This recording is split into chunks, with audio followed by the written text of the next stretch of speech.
Hello Cancer my loves! Welcome po sa ating tahanan, Tigi Hope Tarot. Ito ang ating bi-weekly reading para sa inyo, Cancer. Makaka-resonate po kayo rito if you have Cancer saan man sa inyong birth chart or you're dealing with a Cancer. So, bi-weekly reading natin to between 9th up until the 23rd of November 2021. So, tingnan natin kung anong parating or kung anong maasahan natin for the next 2 weeks. Or, pwedeng timeless within the next 2 weeks kung kailan nyo mapanood ang video. Okay? So, angel answers ang gamit natin. Kung meron kayong questions, 4 na cards ang i-draw natin. Okay? So, situation, trust. So, meron tayong rito, no? Kailangan natin ipagkatiwala. Surrender to God and trust yourself, trust your intuition, trust hindi, kung ano man ito na hinihiling mo, no? Kung hindi ito makaka-harm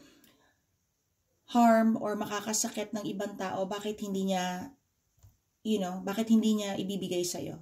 Okay? Ano man ito. Okay? So, trust your situation, Cancer. Or siguro, baka you're wondering, if you can trust your person or if you can trust a situation. Okay? So, nagdadasal ka siguro rito. And it's good na parang you seek spiritual guidance or siguro mag-meditate ka talaga para malaman mo yung next step mo or what action to take. Challenge, meeting a compromise. Okay? Meron tayong kailangang, what gives, no? Equal give and take ito. Justice card, which is good. So, ito lang, no? Meron tao rito na ano man yung pagkukulang nila, kailangan punan para mabalance yung skills. Alright? Baka legal situation rin ito. Or a situation na kailangang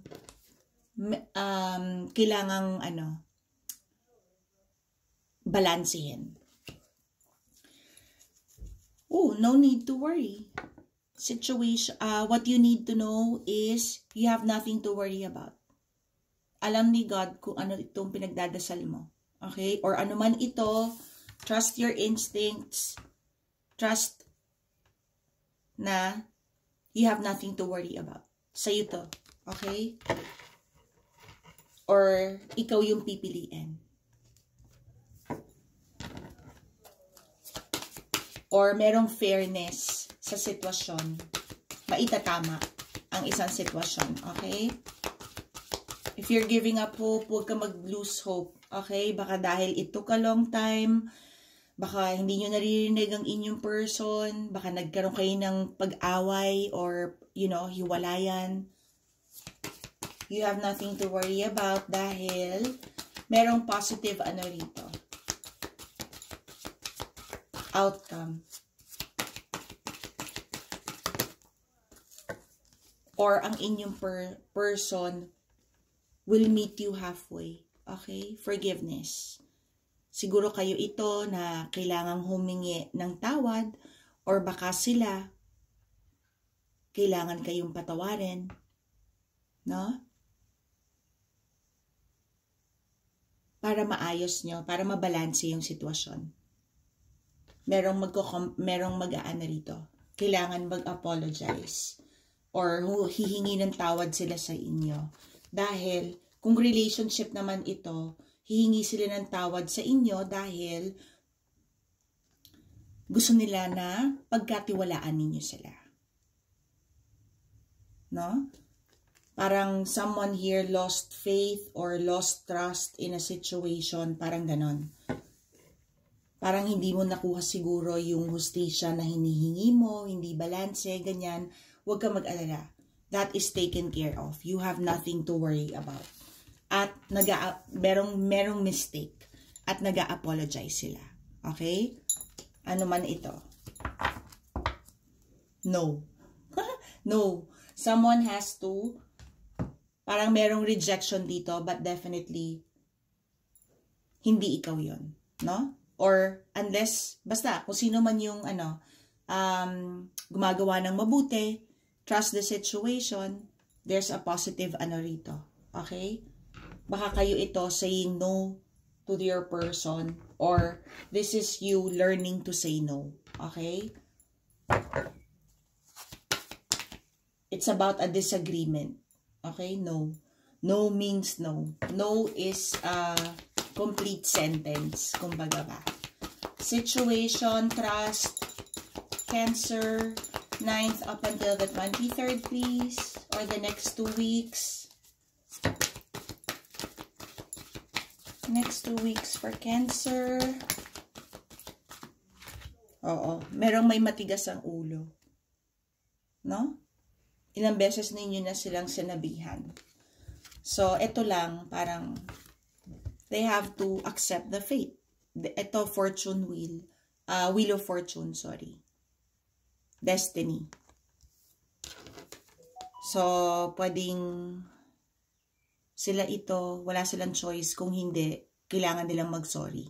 Or kailangan nilang pagbayaran anuman yung ginawa nila sa'yo na pagkukulang. Or anumang pagkukulang ito. No?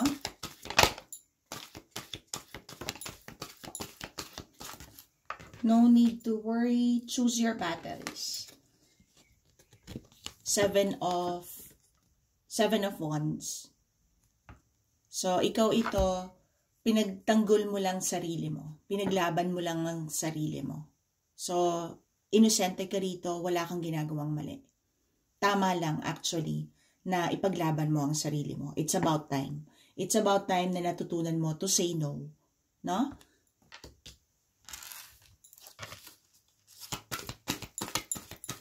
Siguro, makaluma yung pag-iisip nila.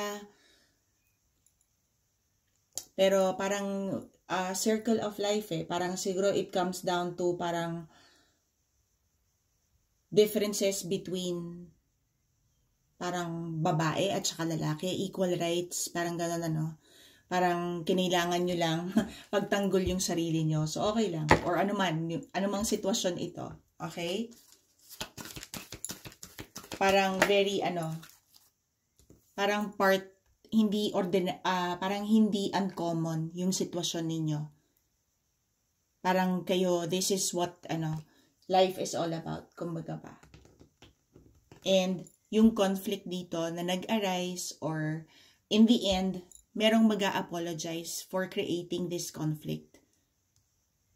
Anumang gulo na trouble ka, anuman ito na ginawa nila, na compromise, anuman ito. Okay? Yung flow ng buhay mo, hanap buhay mo, trabaho mo, pamilya mo, or bahay mo, pag-aari mo, anuman ito. Okay? Humingi sila ng tawad.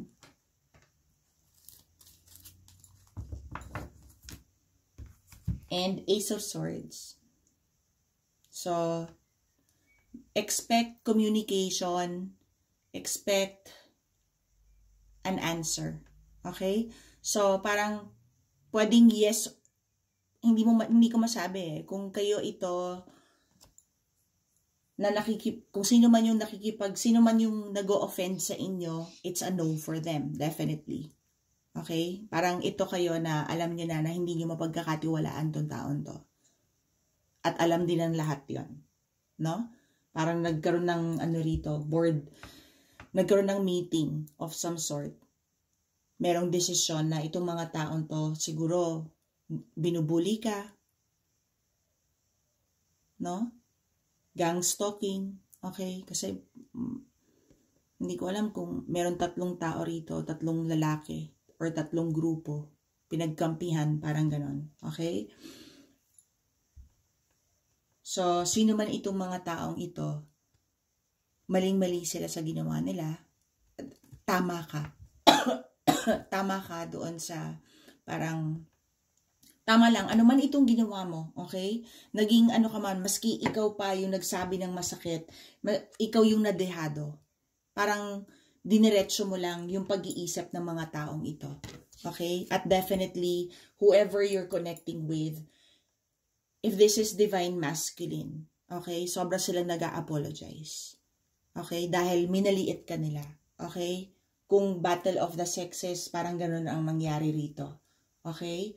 Merong mga, siguro naniwala sila sa chismis, ganyan, kinailangan yung i-prove yung sarili ninyo, depensahan yung sarili ninyo, nakipaghiwalay kayo, okay? Or baka hiwalay na kayo. Definitely nag-a-apologize sila rito. Alam nila yung mali nilang ginawa. Siguro meron na tayong mga bata. And I think it's about time na, kasi we have throat chakra. It's about time na siguro kausapin natin children involved, yung mga anak natin about this separation. Na hindi talaga, you know, parang tinry i-work out ninyo, no? Ni mommy, ni daddy. Or as a couple, or with your person, no? Pero hindi talaga. If, let's say, meron kayong children involved. Okay? Hindi para sa lahat yun. Situation for Cancer. Somehow, merong tao rito na finally, napaliwanag mo sa kanila. And naiintindihan nila yon na kinailangan mo lang i-prove yung sarili mo or kinailangan mo lang ipagtanggol yung sarili mo sa mga taong ito. So, law and order. Order in the court. Hindi ko alam kung ikaw ito, Cancer, na nagagalit. Or baka merong rito, kailangan mahil. Malaking sugat yung parang naano rito sa inyo, no? Sobrang nawala yung balanse ninyo. Kung hanap buhay mo to, trabaho mo, bahay mo, pamilya mo, bakit hindi? Di ba? Buong buhay mo to. Huwag ka mag-alala anumang itong mga atake nila sa'yo. Huwag ka mag-alala, ito ang inyong Anghel de la Guardia. Okay? Meron kang protection. Kahit na let's say merong nangyayaring investigation siguro dito or time na parang baka wala kayong naririnig, hindi ibig sabihin hindi ninyo nakuha. Hindi ibig sabihin ang tagal-tagal nyo nang nag-iintay, hindi ibig sabihin hindi. So, huwag kayong mawawalan ng pag-asa. Okay? Ganun lang talaga. Siguro parang something is a process. Kailangan tayong to fall in the queue. Okay? Marami sigurong nakapila.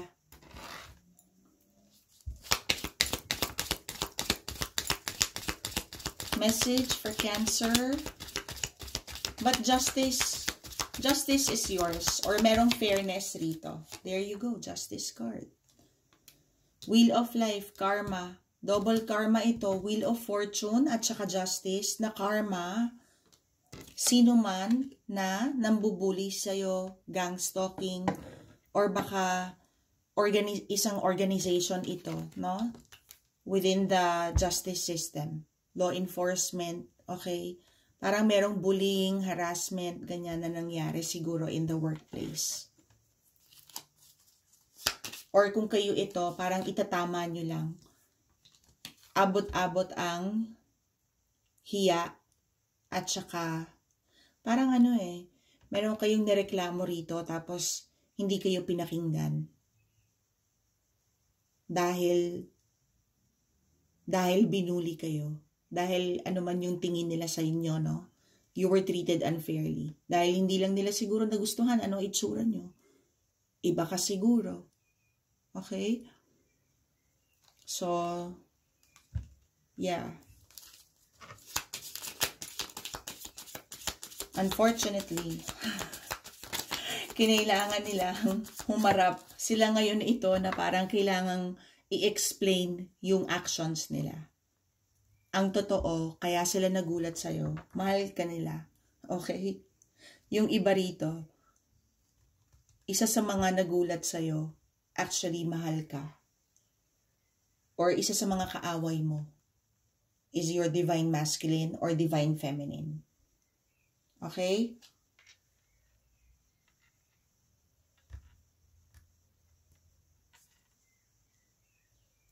So, parang merong hiwalayan, separation, compromise, awayan. Okay, malaking away siguro ito.